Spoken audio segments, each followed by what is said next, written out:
Mesdames, Messieurs, bonjour. Merci d'avoir répondu à notre invitation. Elle nous permet de nous adresser directement par votre entremise à nos concitoyens dans un moment qui est un moment politique sans précédent historique dans la Ve République. 3 gouvernements en l'espace d'un an, à la suite d'un président de la République battu dans toutes les élections depuis la sienne, en sorte que, plutôt qu'à l'addition de ces mésaventures, c'est au tableau général qu'il faut réfléchir. Cette situation est le symptôme de l'impasse dans laquelle plonge inéluctablement la Ve République dès lors qu'il y a une contradiction entre la légitimité de l'élection présidentielle et celle des élections législatives. À quoi s'ajoute l'incapacité du président de la République à maîtriser une telle situation. Il en résulte une confusion dans les esprits, dans les institutions, parmi les acteurs économiques, dans les rangs des décideurs politiques, qui aggrave le tout. Il faut donc, pour répondre à ce moment, prendre à bras-le-corps le cœur du problème, c'est-à-dire le président de la République et sa légitimité à continuer à décider dans de telles circonstances. Il est l'origine du chaos, parce qu'il a convoqué des élections législatives anticipées dont il n'a pas voulu assumer le résultat. Et depuis cette heure, la République, la démocratie est faussée. Et ce type de situation se paie toujours. La vie politique d'un peuple passe par ses institutions et le respect du fonctionnement de ces institutions suppose le respect scrupuleux de la volonté du peuple. Sinon, ça n'est plus une démocratie. Et puis après cela, un acharnement du président de la République à vouloir décider le contraire, je dis bien le contraire, l'exact contraire de ce qui avait été dit par les élections. Bien sûr, personne n'avait la majorité absolue à l'issue des élections, mais enfin, un bloc était arrivé en tête. Tout ce qui a suivi a été la négation méthodique, acharnée de ce résultat. Des gouvernements choisis avec pour Premier ministre des personnalités figurant sur les bancs les plus minoritaires de l'Assemblée nationale, et s'obstinant à prendre des décisions qui sont à l'exact opposé de ce qui avait été souhaité par le vote. Et pour finir, tandis que se multipliaient les signaux d'alerte et de mobilisation, aucune prise en compte de ce qu'ils signifiaient. Rien comme réponse à la mobilisation spontanée du 10 septembre. Aucune réponse à la mobilisation intersyndicale massive du 18 septembre, ni non plus à celle du 2 octobre.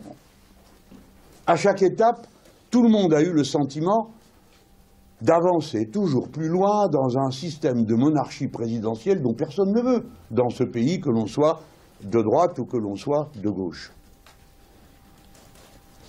Il faut donc, pour répondre à cette situation, aller au cœur du problème, c'est-à-dire en revenir au peuple, c'est-à-dire mettre en cause la légitimité du président de la République dans les formes que notre démocratie parlementaire permet. Je me répète, dans les formes institutionnelles dont nous disposons. Quelles sont-elles? Il y en a une. La destitution du président de la République telle qu'elle est prévue par la Constitution elle-même. Cette destitution, elle est souhaitable et dès lors, elle doit être possible. Déjà, elle est demandée par 104 députés à l'Assemblée nationale, c'est-à-dire la majorité plus qu'absolue des élus du nouveau Front populaire. Mais depuis, d'autres voix se sont élevées pour dire, quoi qu'on pense les uns les autres, en définitive, c'est par là que passe la réponse claire dont on a besoin.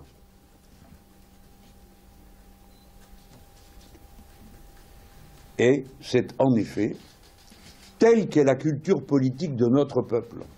À cette étape, après tout ce que nous venons de vivre, la confusion qui règne, l'absurdité qu'il y aurait à imaginer quelque combinaison que ce soit reposant sur l'Assemblée nationale telle qu'elle est, puisque tout a été essayé sans succès. Notre proposition à l'époque de nommer un Premier ministre issu du NFP, puis l'échec d'à peu près toutes les formations politiques de droite. Puisque tout a échoué, il faut donc en revenir à la décision du seul souverain que connaît ce pays, le peuple. Le retour au peuple est la réponse que les démocraties apportent lorsqu'elles se trouvent dans une impasse. Nous sommes dans une impasse, personne ne peut le nier. Aussi longtemps qu'on tardera à régler le cœur du problème, tout ne fera qu'empirer et s'aggraver.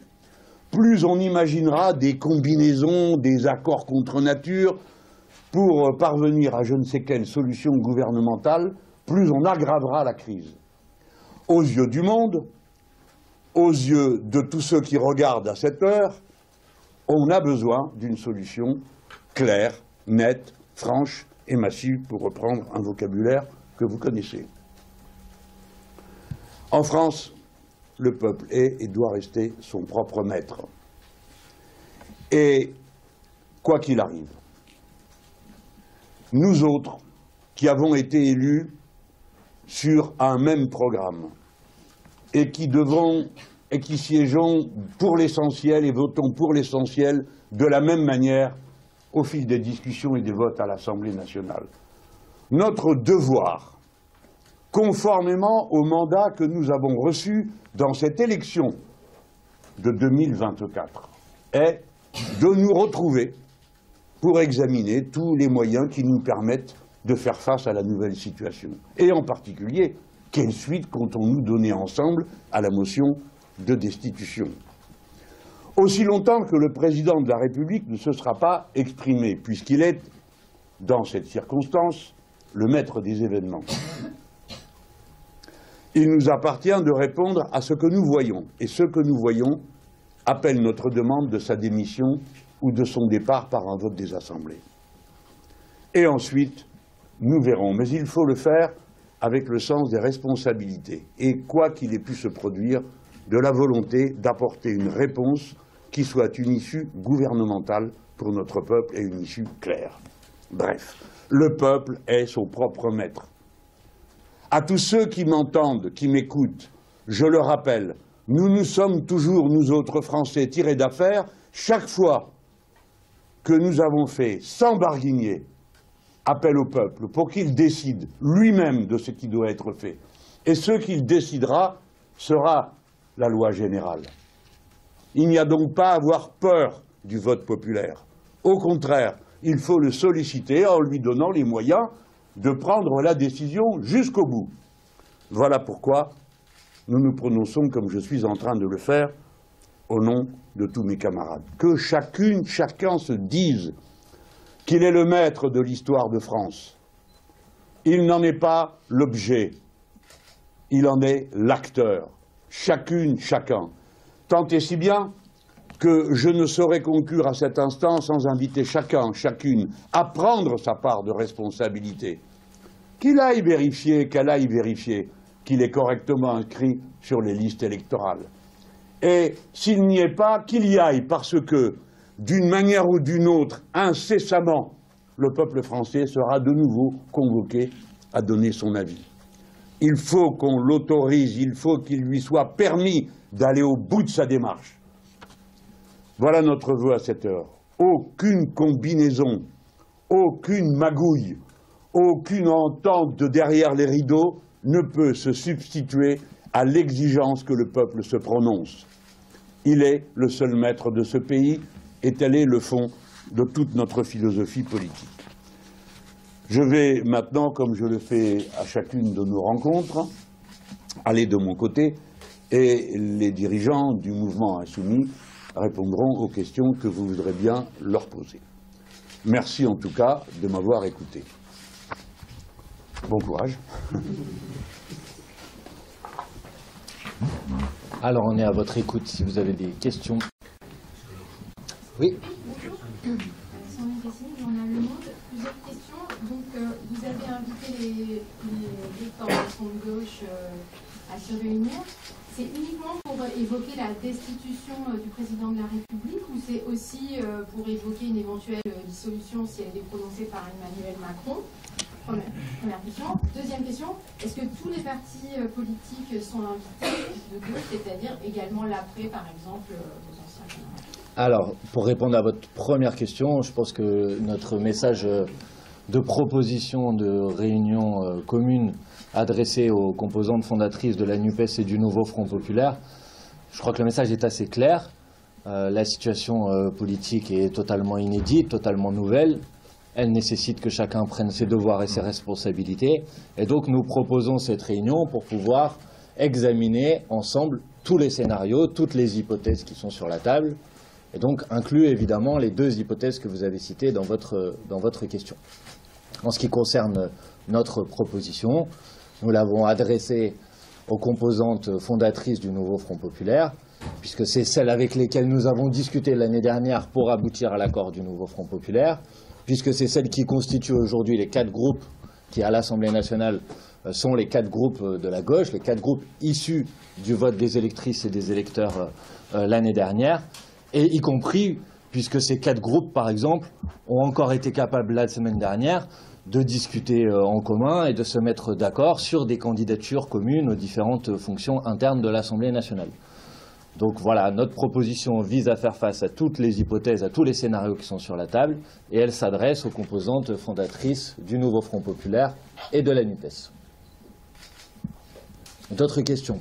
Oui. Vous appelez Lia Bergel de la radio France Info, vous appelez un retour aux urnes alors que le RN paraît particulièrement fort. Est-ce que c'est un risque que vous êtes prêt à prendre? Quelqu'un veut répondre?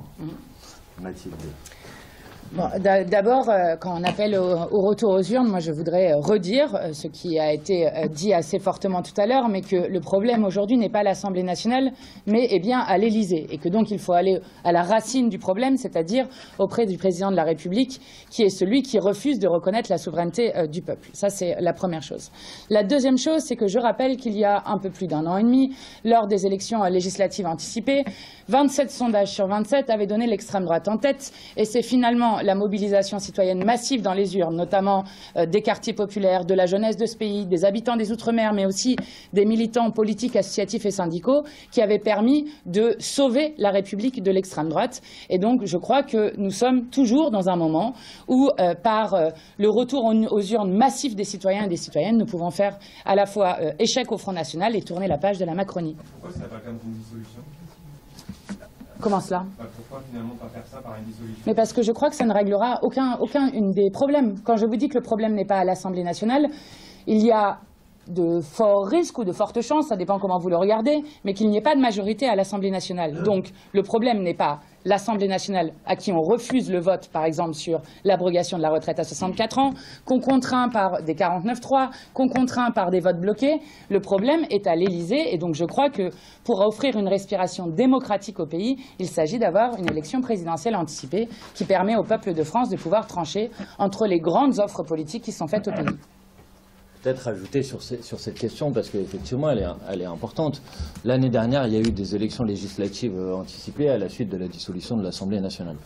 Il y a eu un record de participation qu'on n'avait pas pu observer depuis des années et des années lors des élections législatives. On ne peut pas dire aujourd'hui que ce qui souffre d'un déficit de légitimité ou d'assises populaires, ce soit l'Assemblée nationale telle qu'elle est aujourd'hui.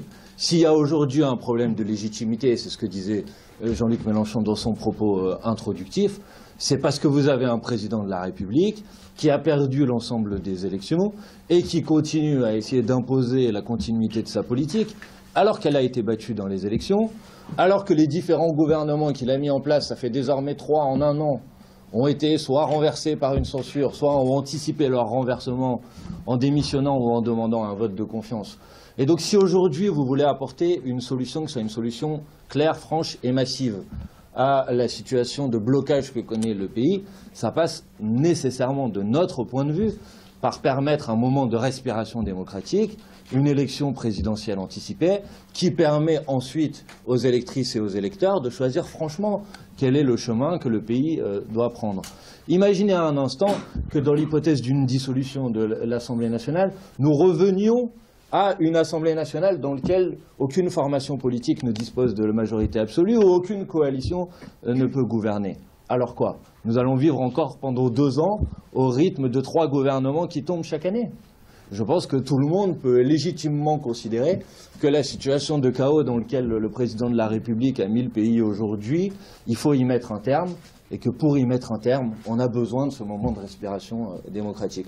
Et c'est la raison pour laquelle nous avons demandé ce matin que soit examinée maintenant en urgence la motion de destitution qui a été déposée par 104 députés à l'Assemblée nationale. Elle est en attente d'examen par le bureau de l'Assemblée nationale. Il est tout à fait possible de réunir très rapidement un bureau de l'Assemblée nationale et pour que les parlementaires puissent se prononcer sur ce sujet. Je crois que c'est vraiment nécessaire si on veut être en mesure de sortir le pays de la situation de blocage dans laquelle il est. Bonjour, Léon Laurent, AFP.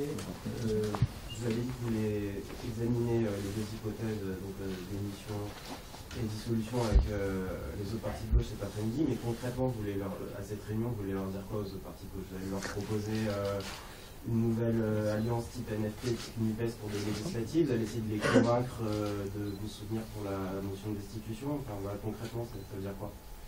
Alors, on ne va pas faire la réunion avant que la réunion ait lieu, mais on peut quand même répondre à vos questions. Vous savez ce que vous voulez leur dire. Évidemment que, puisqu'il s'agit d'examiner l'ensemble des hypothèses sur la table, on disait tout à l'heure que la motion de destitution, aujourd'hui, elle est signée par une majorité des députés du Nouveau Front Populaire, et j'imagine que les derniers rebondissements et le spectacle pitoyable et pathétique auquel on a assisté ces derniers jours autour de la composition du gouvernement de M. Lecornu et la forme de bras d'honneur, en quelque sorte, que le président de la République, Emmanuel Macron, a infligé au pays, va peut-être convaincre un certain nombre de personnes qui, peut-être dans un premier temps, étaient dubitatifs sur l'opportunité de cette motion de destitution, de la soutenir désormais. Donc effectivement, ça participera des éléments de la discussion. Quant à l'hypothèse d'une éventuelle dissolution de l'Assemblée nationale, je vous renvoie à la proposition que nous avons faite, y compris par l'intermédiaire de Jean-Luc Mélenchon à la Fête de l'Humanité. Nous avons proposé ce que nous avons appelé une offre fédérative autour d'une base simple, le programme du Nouveau Front Populaire, c'est celui sur lequel nous avons été élus l'année dernière, et pour notre part, nous considérons que c'est toujours le programme sur lequel nous pouvons nous réunir en cas de dissolution avec celles et ceux qui veulent rester fidèles au programme du Nouveau Front Populaire. Et c'est aussi ces éléments-là que nous mettrons en discussion si cette réunion se tient cet après-midi. Sauf que depuis la dernière dissolution, il y a beaucoup de choses qui ont changé à gauche. Est-ce que vous êtes encore en état de discuter avec les socialistes, avec Rappel et Glucksmann, enfin on sait les relations que vous avez avec eux? Est-ce que la discussion est encore possible à gauche? Sachant que cette année, c'était pas le grand amour. Mais écoutez, je crois que tout à l'heure dans la réponse, je vous ai donné un exemple, c'est pas juste une croyance. Il y a pas plus longtemps que la semaine dernière, pas il y a 3 mois, à l'Assemblée nationale, quand il a fallu discuter sur la question du bureau de l'Assemblée nationale, des présidences de commission, nous avons tout à fait été en capacité de nous mettre autour de la table et de renouveler l'accord que nous avions passé l'année dernière à l'issue des élections. C'était assez politique. Vous savez, qui va être le président de la Commission des Finances? Mon collègue Éric Coquerel ici présent. Qui va être le président de telle et telle commission de l'Assemblée nationale ou qui va être vice-président de l'Assemblée nationale? Comme ma collègue Clémence Guettet ou Nadège Abo-Mangoli qui n'est pas avec nous aujourd'hui. Évidemment que c'est des questions très, très, très politiques. Après, ne racontons pas d'histoire.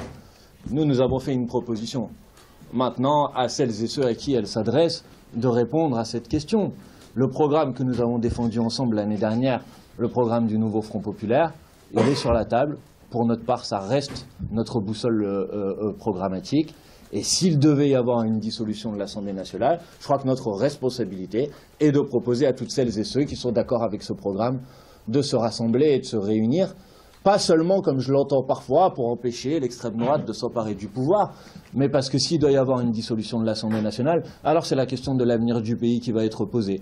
Et dans cette hypothèse-là, c'est la question du pouvoir qui sera posée. Et nous considérons que dans ce cas-là, on doit rentrer dans cette bataille électorale avec des propositions qu'on a à faire au pays pour pouvoir le gouverner dans quelques semaines ou dans quelques mois. Ils ont répondu aux autres partis de gauche à votre invitation déjà? J'ai lu un communiqué des écologistes dans lequel ils affichent aussi une volonté et une démarche visant à ce que tout le monde puisse se rencontrer. Donc je le prends positivement. Ça veut dire que nous sommes déjà 2 formations politiques à souhaiter que cette réunion puisse se tenir parmi les composantes fondatrices du nouveau Front populaire.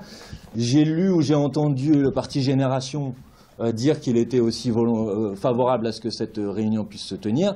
Ça fait donc 3, puisqu'il y avait 5, au moment de la NUPES par exemple, il y avait 5 composantes fondatrices, ça fait donc 3.